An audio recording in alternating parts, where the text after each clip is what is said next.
আসসালামু আলাইকুম ওয়া রাহমাতুল্লাহ। প্রিয় ষষ্ঠ শ্রেণীর শিক্ষার্থী বন্ধুরা, আশা করি তোমরা সবাই ভালো আছো। আজকে আমরা দেখব তোমাদের যে বিজ্ঞান বইটি রয়েছে সেই বিজ্ঞান বইয়ের তোমাদের বিজ্ঞান বইয়ের 20 পৃষ্ঠায় যে সৃজনশীল প্রশ্ন রয়েছে সেগুলোর উত্তর নিয়ে। ইতিমধ্যে আমরা সৃজনশীল প্রশ্নের 1 নম্বরটি উত্তরটি আমরা দিয়েছি, অলরেডি ভিডিও দিয়েছি। তোমরা যারা দেখোনি তারা অবশ্যই দেখে নিবে। আজকে আমরা সমাধান করব 2 নং সৃজনশীলটি নিয়ে। তো প্রিয় শিক্ষার্থী বন্ধুরা, তোমরা ভিডিওটি দেখার সাথে সাথে খাতা কলম নিয়ে খাতায় উত্তরগুলো লিখে ফেলবে। অর্থাৎ মোবাইলে স্ক্রিনশট দিলে এটা লেখা হয় না, পরবর্তীতে তোমরা সাথে সাথেই লিখে রাখবে। তো প্রিয় শিক্ষার্থী বন্ধুরা, আমরা দেখতে পাচ্ছি চিত্র এ একটি চিত্র আমরা দেখতে পাচ্ছি, এবং চিত্র বিতে একটি গাছ দেখতে পাচ্ছি, এবং চিত্র সিতে আরেকটি বড় গাছ দেখতে পাচ্ছি। এখানে ক নাম্বার বলা রয়েছে যে সপুষ্পক উদ্ভিদ কাকে বলে। খ নাম্বার বলেছে মাশরুমকে কোন রাজ্যে স্থান দেওয়া হয়েছে ব্যাখ্যা করো। গ নাম্বার বলছে সি কোন ধরনের উদ্ভিদ ব্যাখ্যা করো, এবং ঘ নাম্বার লাস্টে বলছে এ ও বি অর্থাৎ চিত্র এ এবং বি উভয় সমান উন্নত কিনা যুক্তিসহ বিশ্লেষণ করো। তো প্রিয় শিক্ষার্থী বন্ধুরা, এই সৃজনশীল সমাধানটি খুবই ছোট এবং সহজ করে দেওয়া হয়েছে, তোমরা অল্পতেই মনে রাখতে পারবে। এর আগে তোমাদের সহজ করে এই 1 নম্বর সৃজনশীলটি দেওয়া রয়েছে, তোমরা দেখে নিতে পারো। আজকে আমরা দেখব এখন 2 নং প্রশ্নের ক নম্বরের সমাধান, সপুষ্পক উদ্ভিদ কাকে বলে। উত্তরটি এরকম যে যেসব উদ্ভিদে ফুল উৎপন্ন হয় তাকে সপুষ্পক উদ্ভিদ বলে। অর্থাৎ যে সমস্ত উদ্ভিদে কি হয়, ফুল হয়, এদেরকে বলা হয় সপুষ্পক উদ্ভিদ। তো এরপর আমরা দেখব খ নম্বর যে মাশরুমকে কোন রাজ্যে স্থান দেওয়া হয়েছে এবং ব্যাখ্যা করো।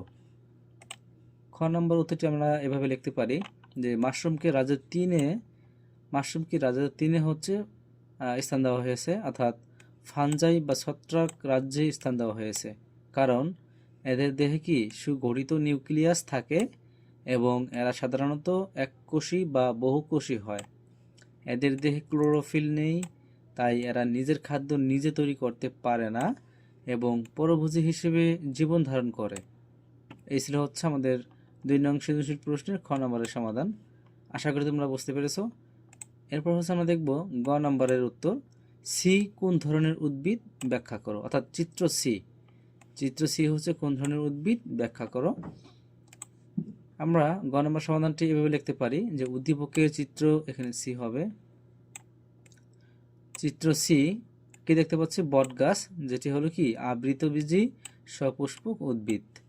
1 নম্বরে বৈশিষ্ট্য এরকম যে বট গাছের দেহ মূল, কাণ্ড ও পাতায় বিভক্ত এবং এতে ফুল ফোটে। বট গাছের ফুলে গর্ভাশয় থাকে বলে ফল উৎপন্ন হয় এবং বীজ ফলের ভেতরে কি করে আবৃত থাকে।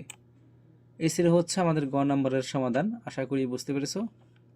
এরপর আমরা দেখব যে ঘ নম্বরের সমাধান, চিত্র এ ও বি উভয় সমান উন্নত কিনা যুক্তিসহ বিশ্লেষণ করো।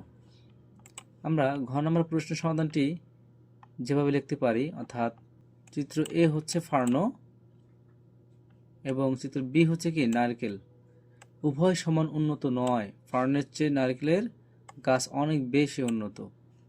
দেখতে পাচ্ছি আমাদের দুটা চিত্র দেখতে পাচ্ছি। এখানে যে একটা আমাদের চিত্রটি রয়েছে এটা ফার্ন, অর্থাৎ এটি অপুষ্পক উদ্ভিদ, ফুল ফোটে না, অর্থাৎ এতে ফুল বা ফল হয় না। এরা স্পোর বা রেণুর মাধ্যমে কি করে বংশবৃদ্ধি করে। এরপর আমরা দেখতে পাচ্ছি যে চিত্র বি, এটা নারকেল গাছ। এটি বৈশিষ্ট্য যে নারকেলের একটি কি সপুষ্পক উদ্ভিদ, এর উন্নত পরিবহন টিস্যু রয়েছে এবং আছে, এবং এটি বীজের মাধ্যমে কি করে বংশবৃদ্ধি করে। নারকেল গাছে সপুষ্পক এবং উন্নত গঠন সম্পন্ন হওয়ায় এটি ফার্নের তুলনায় কি অনেক অধিক উন্নত। তো এই ছিল আমাদের ঘ নম্বরের প্রশ্নের সমাধান। তো প্রিয় শিক্ষার্থী বন্ধুরা, আশা করি তোমরা বুঝতে পেরেছো।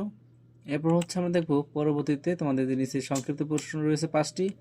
এই 5টির যে প্রশ্নের উত্তর আমরা পরবর্তী ভিডিওতে দিয়ে দেব। পরবর্তী ভিডিও দেখার আমন্ত্রণ জানিয়ে বিদায় নিচ্ছি। আল্লাহ হাফেজ।